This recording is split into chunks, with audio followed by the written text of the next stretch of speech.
जब भी कोई मूवी बनती है दोस्तों, तो उसका सबसे अहम पार्ट होता है उस मूवी की स्क्रिप्ट। यानी कि लोग यही देखते हैं कि उस मूवी के स्क्रिप्ट में क्लाइमेक्स दमदार है कि नहीं, उस मूवी के कैरेक्टर्स दमदार हैं कि नहीं, यहाँ तक कि लोग डायलॉग्स को भी तवज्जो देते हैं। लेकिन दोस्तों, जब बात आती है रामायण की, तो रामायण इकलौती ऐसी कहानी है जिसके आप चाहे डायलॉग्स ले लें या फिर कैरेक्टर्स ले लें, यहाँ तक कि क्लाइमेक्स को भी ले लें, वो सब कुछ दमदार है। ये पूरी स्टोरी ही दमदार है। लेकिन आखिर ऐसा क्या हुआ कि दुनिया की सबसे मजबूत स्क्रिप्ट लेने के बावजूद भी आदिपुरुष के मेकर्स ट्रोल्स और हेट के अलावा कुछ भी नहीं कमा पाए? आखिर उनसे ऐसी कौन सी गलती हो गई जिसका भरपाई उन्हें 700 करोड़ से करना पड़ा? तो आज हम इस वीडियो में 7 ऐसी गलतियों को देखेंगे जिस गलती के कारण आदिपुरुष को ट्रोल्स और हेट के अलावा कुछ भी नहीं मिला। हेलो, मेरा नाम है अभिजीत और मैं यहाँ कुछ जीतने नहीं बल्कि आपके पैसे और टाइम बचाने आया हूँ। तो सबसे पहली गलती आती है दोस्तों कि इन्होंने मॉडर्न रामायण के नाम पर हमारे इमोशंस के साथ खेला। यानी कि इन्होंने कहा कि हम मॉडर्न रामायण बनाएंगे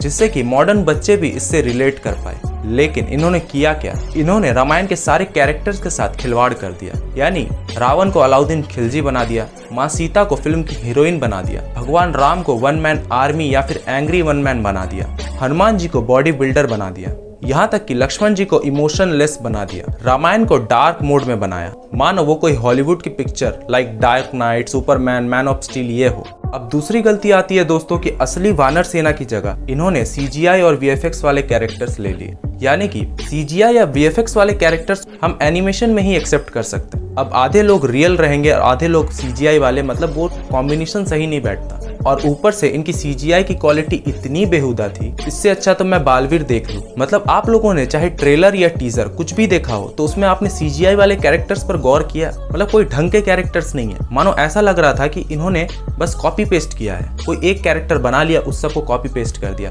फिर चाहे वो राम भगवान का फाइटिंग सीन्स हो या फिर सुग्रीव को टीका लगाते हुए वाला सीन हो, कोई भी सीन परफेक्ट नहीं था। बस नाम के 500-700 करोड़ फूंक दिए।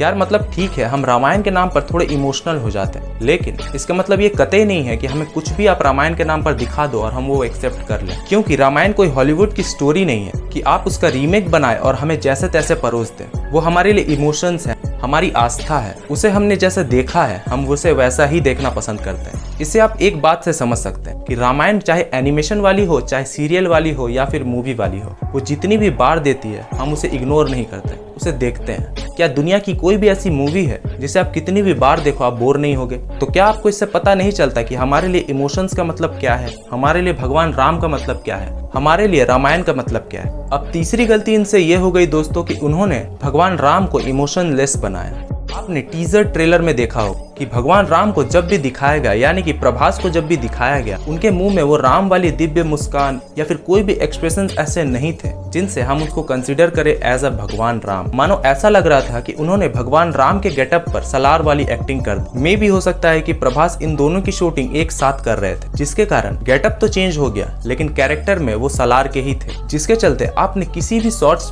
प्रभास के एक्सप्रेशंस चेंज होते हुए नहीं देखे। वो सारे सीन्स पर हमेशा गुस्से पर नजर आते हैं। मतलब वो जो भगवान राम को हमने शुरू से देखा है, वो इमोशंस, वो दिव्य मुस्कान, उनके मुंह में एक अलग सी हंसी है यार। मतलब आप अगर ग्रंथों की सुने ना, तो ग्रंथों में ऐसा कहा गया है कि भगवान राम इतने सुंदर हैं कि वो जब मुस्कुराते हैं ना, तो इस दुनिया का सबसे सुंदर व्यक्ति भी उनके सामने बदसूरत लगता है। अब ट्रेलर और टीजर देखकर तो आपको समझ आ ही गया होगा कि मैं किस मुस्कान की बात कर रहा हूँ। मतलब वो हंसना तो छोड़ दीजिए, उनके मुंह में एक्सप्रेशन ही नहीं है। मतलब वो कुछ भी बोल रहे हैं, उनके मुख से एक्सप्रेशन एक ही है। मानो ओम राउत ने प्रभास की एक फोटो खींची और सारे के सारे सीन्स पर एआई मार दी। मतलब यार आपने 500-700 करोड़ फूंक दिए, थोड़े तो एक्सप्रेशंस लाओ, पैसे तो लिए ही होंगे। क्या आप नहीं जानते कि भगवान राम कैसे थे? क्या आपने कभी एनिमेशन, कभी सीरियल ये सब वाले कुछ नहीं देखा?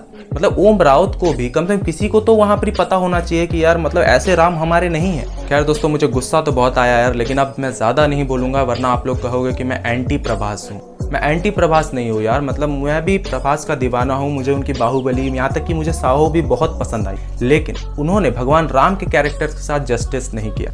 यार मतलब आप लंबे चौड़े हो, इसका मतलब ये नहीं कि आप हर बार बाहुबली वाले रोल अदा कर दो।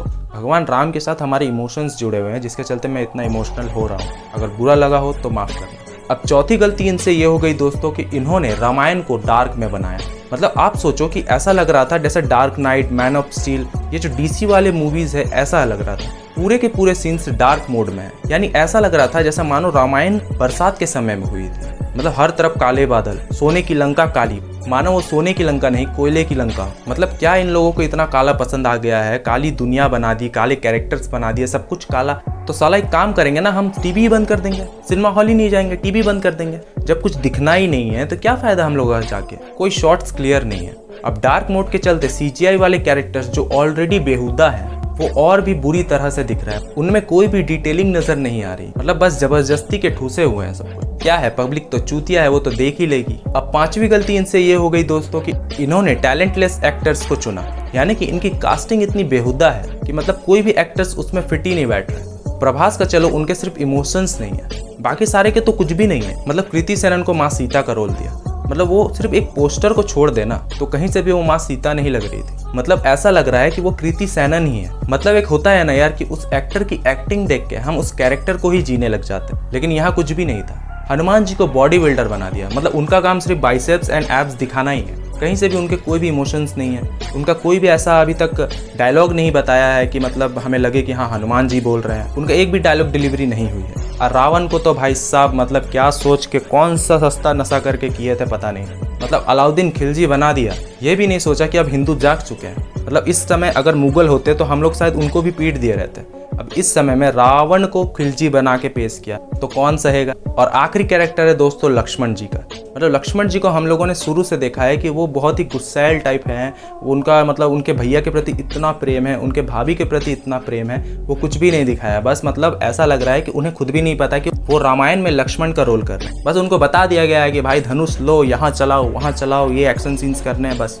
मतलब कोई भी इमोशंस उनके मुंह में तो एकदम ही नजर नहीं आ रहा। मतलब भगवान राम के रोल में प्रभास कम से कम अपना गुस्सा तो जाहिर कर रहे हैं, ये लक्ष्मण तो मतलब उनको पता ही नहीं है कि क्या चल रहा है। खैर दोस्तों, अब अगर इससे ज्यादा कहूंगा तो फिर ये रोस्टिंग वीडियो हो जाए, इसीलिए अब इसे फुल स्टॉप देता हूँ। अब छठी गलती इनसे ये हो गई दोस्तों कि इन्होंने बजट को जाहिर कर दिया, यानी इन्होंने डायरेक्ट बता दिया कि ये फिल्म 500 करोड़ की है, जिसके चलते लोगों ने अपने मन में ख्याली पुलाव पकाने शुरू कर दिए कि 500 करोड़ का रामायण, मतलब क्या क्या होगा, कैसा होगा, कैसे विजुअल्स होंगे, कैसा VFX होगा, कैसा कैरेक्टर्स होंगे, क्या क्या विजुअल्स हमें देखने को मिलेंगे। तो लोगों ने जब ख्याली पुलाव बनाए तो 500 करोड़ के हिसाब से बनाए, लेकिन जब उन्होंने माल परोसा यानी कि टीजर दिखाया तो वो पुलाव तो छोड़ो, बासी भात टाइप भी नहीं था, जिसके चलते लोगों के इमोशंस इस कदर हर्ट हुए कि लोगों ने ट्रोल किया, हेट किया, गालियां दी, सब कुछ किया, एक एक पॉइंट को पकड़कर ट्रोल किया, क्योंकि उनके ख्याली पकाव के पहाड़ को आदि पुरुष के मेकर्स ने तोड़ दिया, जिसका खामियाजा उन्हें और 200 करोड़ के साथ चुकाना पड़ा। और अभी भी ये तय नहीं है कि ये मूवी कैसा करेगी।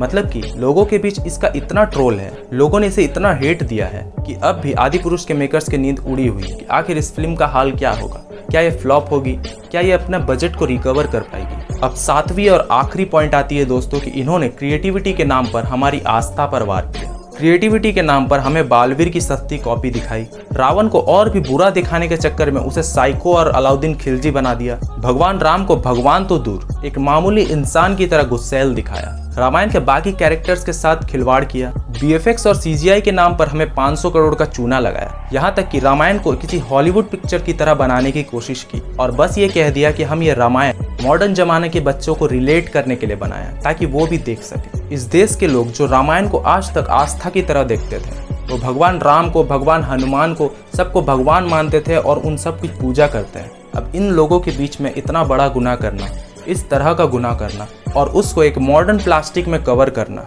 ये कहकर कि हमने इसे एक मॉडर्न जमाने की तरह पेश किया है, ये गलती बहुत बड़ी गलती थी, जिसका खामियाजा आज तक आदि पुरुष के मेकर्स चुका रहे हैं। तो दोस्तों बस आज के लिए बहुत हो गया। अब इसके आगे अगर कुछ बोलूंगा तो वो कंट्रोवर्शियल हो जाएगा। अब देखो यार, मैं कोई एंटी बॉलीवुड या फिर एंटी प्रभास फैन नहीं हूँ। मैं भी प्रभास का बहुत बड़ा फैन हूँ और मुझे भी बॉलीवुड की पिक्चरें अच्छी लगती हैं, लेकिन जब बात आ जाती है इनके कंटेंट की, तो अगर वो क्रिंज होंगी तो उसे रोस्ट तो करना पड़ेगा ना यार। अब इस पूरी वीडियो में मैंने जो कुछ भी कहा है उसके पीछे का इंटेंशन मेरा ऐसा बिल्कुल भी नहीं था कि मुझे इस फिल्म को रोस्ट करना है। जो भी मुझे इसके ट्रेलर टीजर को देखकर लगा मैंने कह दिया। हो सकता है कि आपके ओपिनियन मुझसे अलग हो, क्योंकि आप अलग हो, मैं अलग हूं, तो एज अ रिव्यूअर मैंने वो बताया है, तो मेरी बातों को अदरवाइज मत लेना। और जैसे कि मैंने इस वीडियो में इसके नेगेटिव पॉइंट्स को बताया है, ठीक मैं इस वीडियो का पार्ट 2 भी लाऊंगा, जिसमें मैं आदि पुरुष से रिलेटेड कुछ पॉजिटिव पॉइंट्स के बारे में बताऊंगा। तो अगर आप लोगों ने अभी तक चैनल को सब्सक्राइब नहीं किया है तो जल्दी से कर लें, और अगर वीडियो अच्छा लगा हो तो लाइक करें।